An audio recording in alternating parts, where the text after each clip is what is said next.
कौसीमा घिरौला फलेको मेरो यो अस्ति पनि टिपेर खायौँ, भिडियो खिच्न पाइनँ। यस्तो छ ल।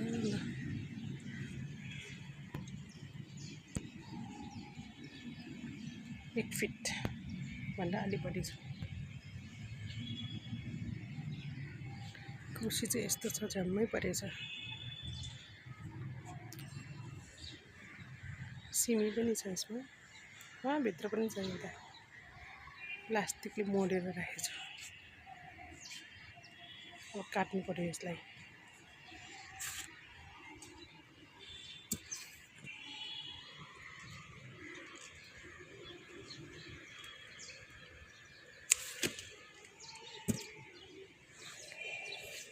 ल यस्तो तौलो छ।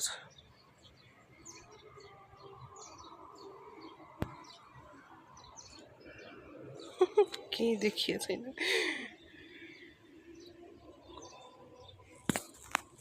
अर्को चाहिँ पछि काटौँ कि अहिले काटौँ?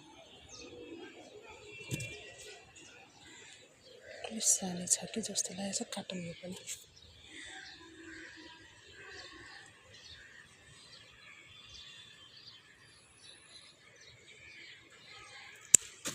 खटक खटक काट्दाखेरि कति मजा आउँछ। लु घिरौला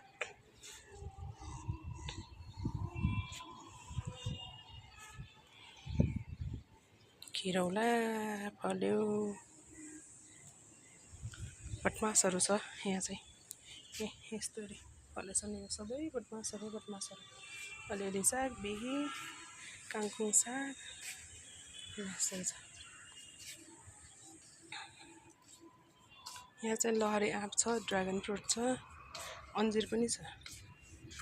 अन्जिर तलको 4-5वटा चाहिँ टिपेर खाइसक्यो। यो चाहिँ 12 महिना हुने प्याज हो, गानो नहुने। लिफ मात्र खान मिल्ने। यो चाहिँ कालो हलेदी, के अरे बेसार। यो चाहिँ बेसार हो। यो चाहिँ कर्कलो, यो कागती, यो ड्रागन फ्रुट। अनि यो चाहिँ लहरे आँप छ। यहाँ देखिन्छ कि देखिँदैन? यसरी फलेको छ। यहाँ पनि छ, फलेको छ। यहाँ पनि फलेको छ। यहाँ छ अर्को यस्तो सानो छ।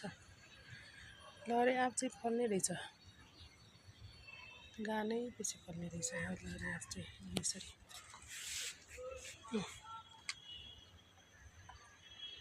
पातले छुपी फल्ने रहेछ कि। यहाँ चाहिँ अङ्गुर हो। अङ्गुर चाहिँ यसपालि के भयो। यो चाहिँ ड्रागन फ्रुट, रातो र सेतो। अनि करिपत्ता यस्तै छ।